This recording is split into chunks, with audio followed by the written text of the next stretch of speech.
Hablemos de libros. ¿Qué más? Donde está innovándose la ciencia ficción es en Latinoamérica. O sea, uno lee las propuestas latinoamericanas, son muy emergentes, muy propias. Textos mexicanos como de Andrea Chapela, de Elisa de Gortari. Es México, se siente México, huele a México, sabe a México y a sus problemas y a su forma de hablar. Uno lee a Agustina Basterrica. Es Buenos Aires, es Argentina.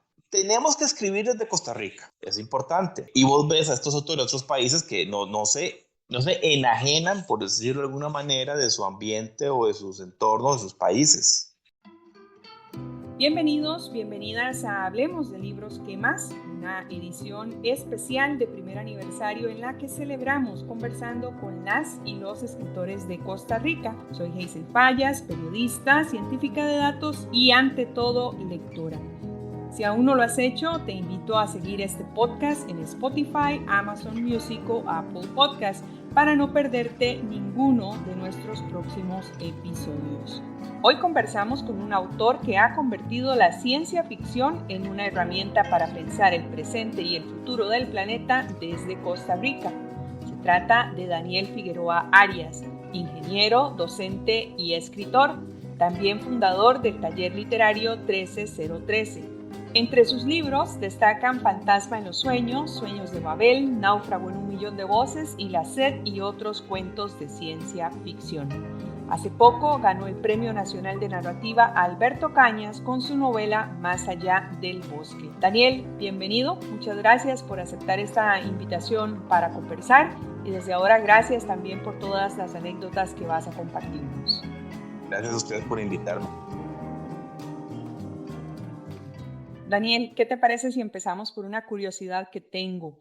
Tu obra se caracteriza por ser de ciencia ficción, pero también tiene esos matices de terror, de fantasía, y yo quiero saber cómo llegaste hasta ese punto. Si esa pasión por esos géneros surgió desde muy niño o fue una cosa más reciente, más de tu juventud. Contanos, por favor.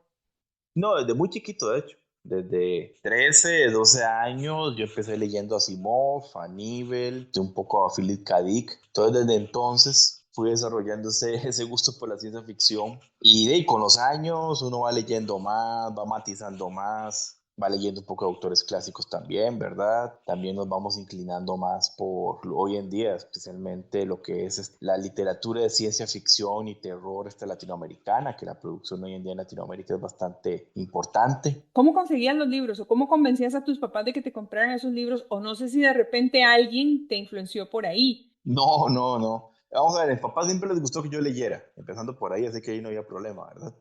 Y en ese entonces, el Alemán traía todas esas editoriales, todos esos libros, es que son estas ediciones viejísimas de Martínez Roca o PJ, Plaza y James, que son ediciones viejísimas.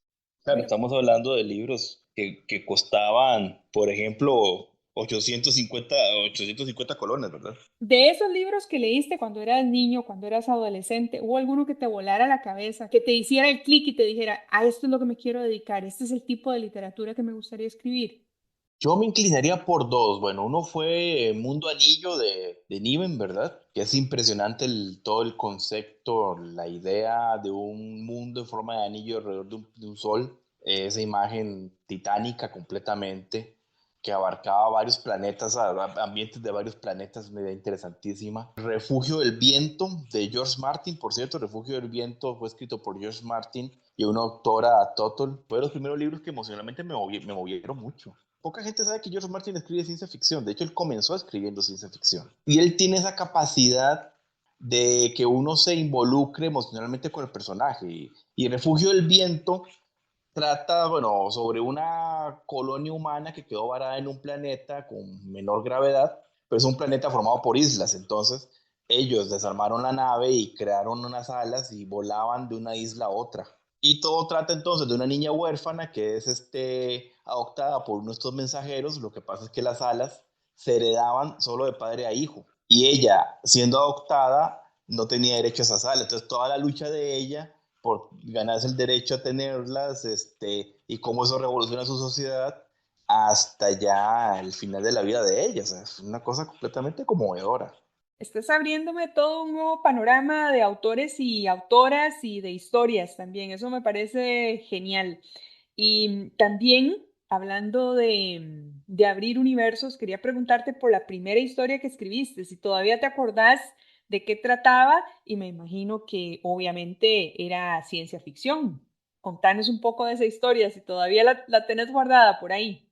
Sí, yo más o menos creo que a los 13 años se me ocurrió que quería empezar a escribir ciencia ficción. Y empecé. El primer texto, no, el primer texto era impresentable completamente. Ya no existe, de hecho. Así de tremendo. Una especie de mezcla de Star Wars. No, no, una cosa Bueno, tremenda. pero es parte de... Pero bueno, son ejercicios que uno empieza a practicar y a practicar y a practicar. Ah, ya no me acuerdo a qué edad, ¿qué fue? A los 20, 21.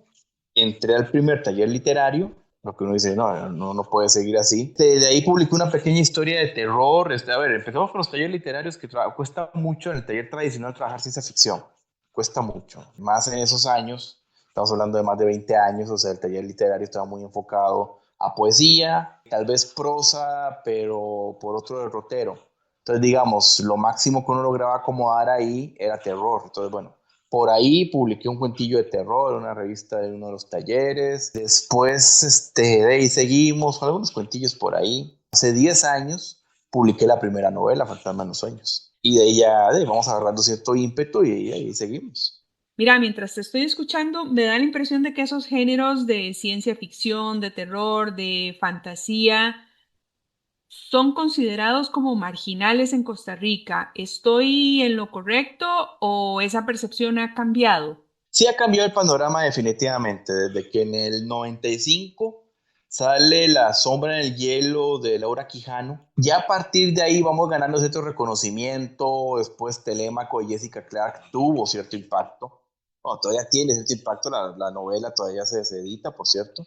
Entonces, digamos que a partir de ahí, que es finales de los 90, comienzos de siglo, viene una ola que por dicha ha ganado más ímpetu y no, bueno, digo yo, de una forma u otra he venido ganando ímpetu y no se ha ido diluyendo como ha pasado antes, digamos. Ahí, por cierto, Daniel Garro tiene un texto muy interesante que él va explicando eso, cómo la ciencia ficción desde el inicio del siglo XX, finales del XIX, inicios del XX, viene como por olas.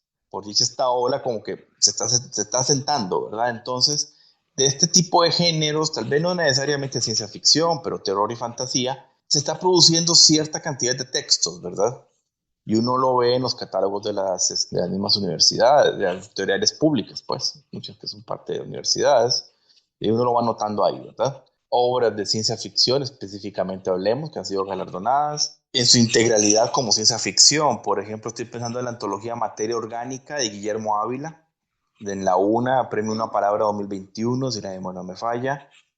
Bueno, ahora Más allá del bosque, que es de ciencia ficción, galardonada el año pasado con Alberto Cañas, y por supuesto, bueno, ya por lo menos la C también quedó de finalista el año pasado. Entonces, se va posicionando. Claro, todavía falta mucho por hacer, eso sí. Pero a ver, ¿en qué hay más interés? ¿En la ciencia ficción, en el terror, en la fantasía? ¿Y cómo se están publicando estos libros? Me estás hablando de editoriales, por ejemplo, las editoriales universitarias, pero yo también veo, o al menos vi durante la Feria del Libro, una importante cantidad de autores que están publicando de manera independiente principalmente obras de terror y unas cuantas inclinadas a la fantasía, por lo menos en lo que yo pude ver en ese pequeño universo de la FIL. Vamos a ver, yo diría que el escritor independiente, puedo estar equivocado, obviamente, ahora es una hipótesis apenas, pero yo me atrevería a decir que el escritor independiente de hoy en día, en su mayor porcentaje, precisamente viene a escribir fantasía, terror, ciencia ficción en el último escalón, yo los voy ubicando así. Mucho influenciado por lo que han leído también de otros autores de afuera. Nos gustó, ¿no? Harry Potter tuvo su impacto. Todo Lovecraft todavía tiene su impacto. Stephen King también tiene su impacto. Y así como otras sagas de fantasía más actuales, más de hoy en día, que siguen activas, por ejemplo. Y eso como que ha venido a impulsar o inspirar a muchos escritores, ¿verdad? a entrar en esto. Hay una proliferación de la editorial independiente, de la autopublicación especialmente, y la autopublicación que se disfraza de editorial, hay que decirlo también, ¿verdad? El autor independiente que despotrica contra las editoriales y de repente los veo con una editorial y uno dice, bueno, ¿qué? Es como el discurso aquí, pero bueno, no importa, no importa, está bien. Yo creo que tenemos que tener un ecosistema bastante variado, en mi opinión. Comparando con otros lugares, tenemos producción.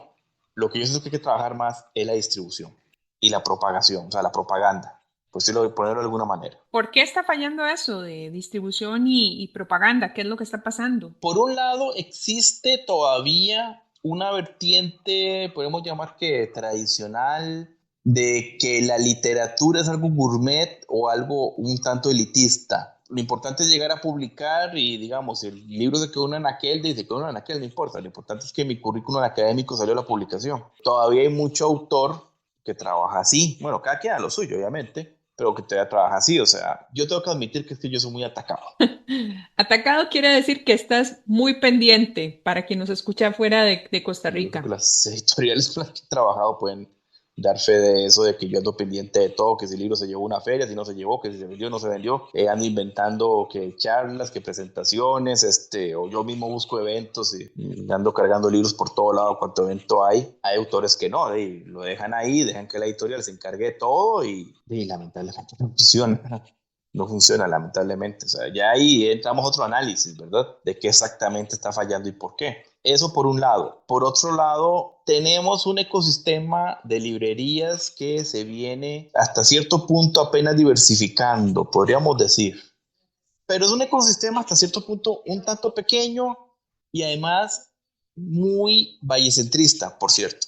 También falta, a ver, yo estoy aquí comparando, por ejemplo, yo sigo muchas autoras mexicanas y, por ejemplo, yo cuando ellas publican, prácticamente las pasean por todos los clubes literarios, cafés literarios, grupos de lectura, grupos de esto y lo otro, me explico. Entonces, como que ocupamos también ir incentivando un poquito eso. Haya más grupos de lecturas, más talleres y que nos estemos invitando entre todos. Cuando iniciamos el taller el año pasado, por ejemplo, lo primero que hicimos fue invitar a autores de acá. Ahí invitamos a Jessica Clark, Laura Quijano y Guillermo Ávila, por ejemplo. Este año, por ciertas situaciones, nos ha costado más invitar gente, pero por lo menos ya le hicimos un homenaje a Alexander Obando, que es importantísimo para nosotros tomarlo en cuenta, o resaltarlo en la literatura y ahí vamos, porque eso es lo que deberíamos estar haciendo.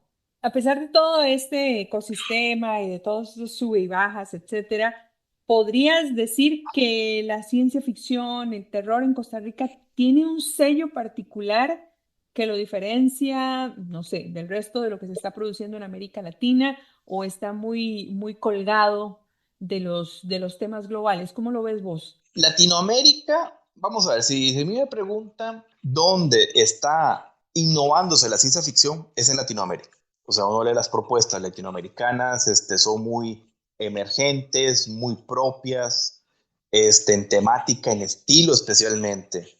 Si uno ve el estilo latinoamericano, rompe con esta idea del estilo de ciencia ficción seco, muy mecanicista, literariamente pobre. O sea, ya no, o sea, uno lee las últimas novelas de ciencia ficción latinoamericanas, especialmente, digamos, las últimas en México y son otra cosa. O sea, estructuralmente, manejo del lenguaje, etcétera, son otra cosa. La literatura latinoamericana se caracteriza por tener su propia voz. Uno lee textos mexicanos como de Andrea Chapela, de Gabriela Damián, de Elisa de Gortari, que son las últimas 3 novelas que he leído. Es México, se siente México, huele a México, sabe a México, me explico, y a sus diferentes regiones, porque México no es heterogéneo, y a sus problemas y a su forma de hablar. Uno lee a Agustina Basterrica, digamos, especialmente Cadáver Exquisito, y es Buenos Aires, es Argentina. Mariana Enríquez, que logra captar, aunque digamos, no gira alrededor del tema de la dictadura, tal vez un relato de ella, se ve los elementos ahí. Entonces son zonas donde se ha generado su propia voz. En Costa Rica todavía estamos trabajando en eso. Todavía, o sea, tenemos algunas cosas, propuestas muy interesantes, propuestas muy avanzadas, pero todavía siento yo que tenemos que ir generando nuestra propia voz, nuestra propia tendencia. Bueno, yo creo que esto le va a levantar roncha a más de uno, pero bueno, hay que poner las barbas en remojo.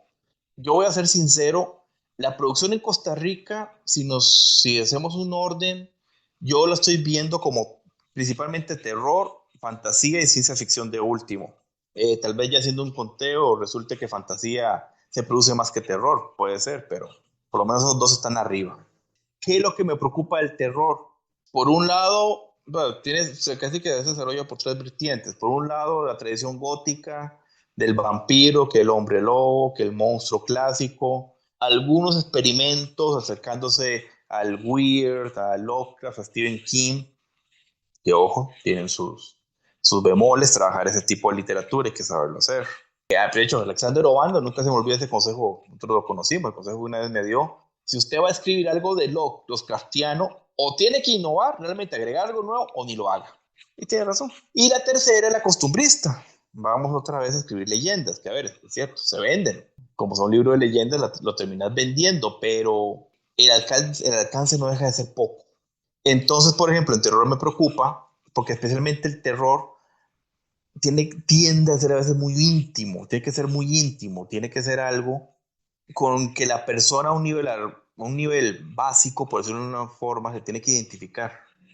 Entonces, cuando yo veo una mucha producción de terror, pero es terror que tal vez no trascienda, Editorial Elefanta sacó una antología de cuentos de terror que literalmente va del norte a sur del continente, la antología, incluyendo las islas. Y no hay ni un solo cuento costarricense de terror. Y con todo el terror que se produce acá, yo digo, bueno, ¿qué está pasando aquí?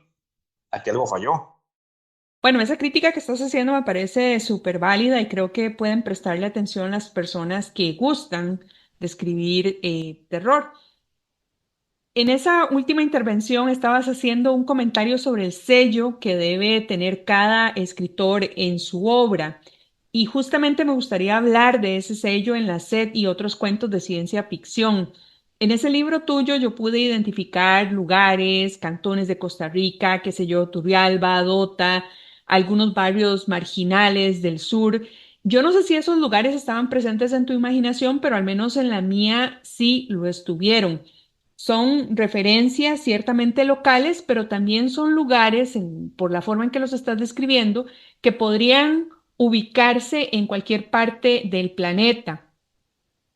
Y eso me lleva a la pregunta que quiero plantearte y es cómo combinar, cómo jugar con esa localidad, pero también con entornos globalizados donde la gente pueda identificarse, sobre todo cuando estamos hablando de temas como estos, de distopía, de ciencia ficción relacionados con el cambio climático. Yo aquí busqué un balance de esta construcción de mundo que suceda lo que te pasó a vos, que te podías posicionar ahí. Y claro, esto es Turrialba, esto es Dota, esto es lo otro, esto es el lugar, Punta Arenas, etcétera, barrios marginales. Tal vez no enunciar exactamente el lugar, pero crear ese extrañamiento, que es un concepto que podríamos llamarlo la nostalgia por el presente, que es, nos vamos al futuro y vemos hacia atrás, hacia nuestro tiempo, y uno dice, "Ey, pero esto es donde o sea, esto es donde yo vivo, pero es diferente". Entonces, lograr eso, pero al mismo tiempo, a mí me interesa que tenga cierta universalidad. O sea, que si lo lee alguien de cualquier otro país, ese localismo no se vuelve una barrera. Evitar un poquito eso, lograr un balance entre las dos cosas. Por ejemplo, El Hacer, Bestias de Arena, es un relato publicado en México. Y de ese mismo mundo hay otro relato que es Montañas Vivas. Logré publicarlo en Estados Unidos y está en una antología latinoamericana. Me parece interesante lo que mencionas porque muchos escritores jóvenes costarricenses están explorando temas que trascienden lo local, buscando una mirada más global sin dejar de lado sus raíces. ¿Cómo ves vos esa tendencia? Tenemos que escribir desde Costa Rica. No podemos no hacerlo. Es importante. Y vos ves a estos autores de otros países que no se enajenan, por decirlo de alguna manera, de su ambiente o de sus entornos, de sus países. Pero el hacerlo desde Costa Rica no debe nulificar esta pretensión de hacia afuera. Pero es que aquí, por ejemplo, es importante desarrollar la propia voz o el propio sabor local. Porque, digamos, la gracia de leer, por ejemplo, a una autora cubana, ese es el sabor cubano que de una forma u otra impregna en su literatura. O cuando vos lees un autor mexicano, lo mismo. Pero es lograr este balance sin caer en un costumbrismo, por decirlo de alguna manera. Sí, exacto. Se trata de poder ser comprendidos en distintos lugares y realidades. Y hablando de comprensión, en tus textos hay una preocupación constante por lo social, es una especie de denuncia que atraviesa tus historias. ¿De dónde viene esa necesidad de abordar esos temas? Viene de la misma construcción de mundo. Cuando uno hace una construcción de mundo de personaje, por cierto, tiene que ser lo bastante sólida para que genere sombra. Y cuando uno lo hace de esa manera, empieza a desarrollar una serie de aspectos y de consecuencias para lograr mantener la coherencia en todo este mundo, de que te van disparando todo este montón de temas. Podríamos decir que el tema del cambio climático, variabilidad climática, es ya prácticamente una variable de entorno. Entonces ya estamos entrando prácticamente en la edad en que la pregunta va a ser la resiliencia, qué tan resilientes vamos a ser, los efectos que va a tener, pero los efectos los vamos a tener. Punto final. Entonces ya lo que queda son todos estos demás temas. Si uno, por ejemplo, el tema de medicina se le pone atención, a cada rato salen noticias de que van desarrollando la vacuna para tal cáncer, para tal enfermedad. Es tecnología que está ahí. Se habla de que prácticamente en nuestra generación ya veremos, será normal que hayan centenarios, personas centenarias. Yo me pongo a pensar, bueno, es que ya eso está, casi que es variable de entorno. Es un tema interesante de tocar, ¿verdad? La cuestión es quién va a tener acceso a esa tecnología. O sea, la tecnología, en otras palabras, para sobrevivir al cambio climático, por decirlo de una manera, y adaptarse, ya está ahí o va a estar y va a estar a la mano. Pero ¿quiénes tendrán acceso a esa tecnología? Para mí ese es el tema importante, y obviamente las consecuencias de este tipo de cosas. Para mí una pregunta que de hecho la voy a abordar en textos futuros es precisamente el tema de la longevidad y la cuasi inmortalidad, las consecuencias que va a traer eso. Sí, de acuerdo, son temas que dan para escribir grandes historias, cuento, novela, de todo un poco, la verdad. Y ya que hablamos de escritura, ¿por qué no nos contás un poco de tu faceta como cofundador del taller literario 13013? ¿Cómo nació ese proyecto? Y por cierto, ¿de dónde viene el nombre? Viene de un cuento de León Fernández Guardia, que es el número 13013. Ese cuento es importante, o que se considera importante, porque dentro, digamos, del desarrollo histórico se considera ya de los primeros relatos que ya van combinando la ciencia ficción, bueno, con un poco de fantasía. De hecho, se parece mucho a un cuento de Poe, dicho sea de paso. Creo que el caso del señor Valdemar se llamaba así el relato de Poe, más o menos. Entonces nace de ahí, como un homenaje a ese primer relato que abre este mundo para Costa Rica. ¿De dónde nace la idea? Casi que fue simultánea de Daniel Garro y mía, la idea de montar un taller literario. Estábamos conscientes que los dos solos no podríamos por aparte, entonces nos aliamos para abrir este espacio. Ya este año se nos une también de Amanda Sánchez, que es la hermana de Daniel Garro. Tiene formación además, por cierto, en educación informal. Y la idea nace, la necesidad nace, como te venía diciendo, hace 20, 25 años los talleres, por lo menos puedo decir que los talleres iban muy orientados a poesía. Se veía un poquito de narrativa, pero claro, hace 20, 25 años habían dificultades tecnológicas, o sea, si vos quieres compartir un texto con la gente, tienes que llevar las copias. Entonces, claro, un texto de 5 páginas, 10 páginas, ya se te hacía un quilombo, ¿verdad? No. Y era fotocopia de entonces. Imprime y fotocopia. Trabajar novela imposible.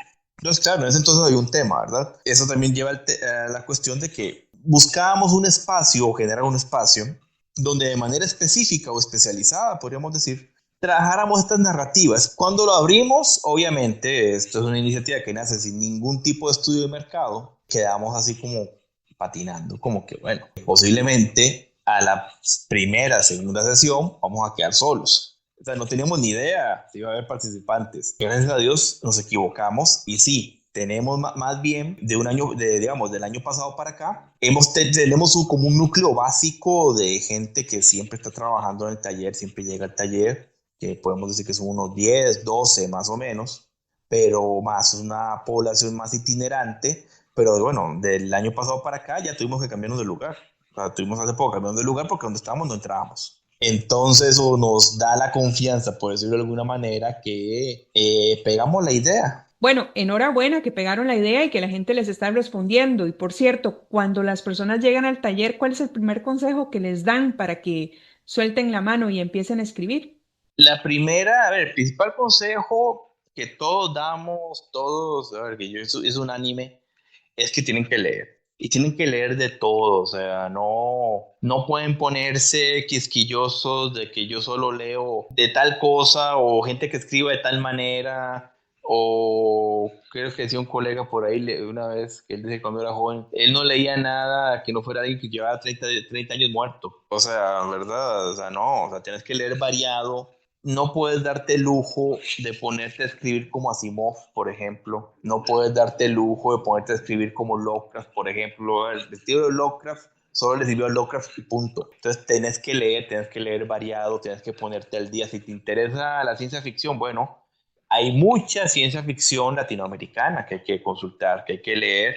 Y hoy en día, a ver, por cierto, hoy en día en la era de la información, digamos, vos a través de Instagram y de cualquier red social te puedes dar cuenta del sinfín de talleres que estos escritores están dando. Y los puedes llevar perfectamente, los puedes llevar, puedes aprender directamente de ellos, darte cuenta que están publicando, mandar a traer, mucho libro está digital. Terror, lo mismo, especialmente terror, hay que leer qué se está escribiendo de terror afuera para entender más o menos. Y obviamente leer lo local, porque lo local es fundamental para posicionarse. Eso es construir una cartografía, saber dónde estoy parado y lo que estoy haciendo, dónde está. Hay linderos, para mí, fronteras, que no necesariamente son fronteras opuestas, pero marcan derroteros que posiblemente nadie ha alcanzado todavía o nadie ha superado o nadie ha coqueteado lo suficiente con ellos. Por ejemplo, Alexander Obando. Eso en el homenaje que le hicimos a Alexander Obando, eso es lo que decíamos. Bueno, es que es una frontera que todavía está ahí. ¿Quién está escribiendo como Alexander Obando? No como Alexander Obando exactamente, pero ¿quién está siguiendo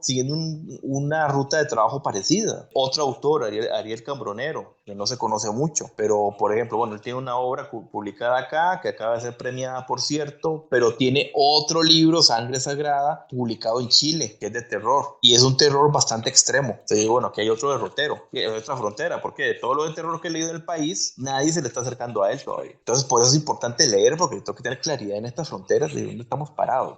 Eso es lo que siempre le recomendamos nosotras a las personas que nos escuchan. No dejen de leer. Daniel, lamentablemente nos está ganando el tiempo ya. Yo podría seguir haciéndote preguntas aquí, pero vamos a cerrar por ahora esta conversación tan rica que hemos tenido sobre tu imaginación, sobre tus fuentes de inspiración, sobre esa generosidad también con la que hablas de otros escritores, no solamente de Costa Rica, sino de otras latitudes en Latinoamérica. Así que muchísimas gracias por compartir tu visión y por recordarnos que la ciencia ficción no es solo entretenimiento, sino una forma también de mirar críticamente el mundo donde vivimos. Gracias, Daniel. Por supuesto. No, muchas gracias a ustedes por invitarme. Gracias también a nuestras y nuestros seguidores por escucharnos. Recuerden seguirnos en su plataforma favorita de podcast y contarles a sus amistades de este espacio. Y por favor, no dejen de poner sus comentarios, de dejarnos sus comentarios. Nos encantan sus comentarios en Spotify y en Instagram. Y recuerden siempre seguirnos como Hablemos de Libros. ¿Qué más? Nos escuchamos en el próximo episodio de esta edición especial de primer aniversario con las y los escritores de Costa Rica. Y como siempre digo, nunca dejen de leer. Hasta la próxima. Hablemos de libros. ¿Qué más? Music by Jesse Gallagher, Crystal Towers of the Moon from YouTube Library.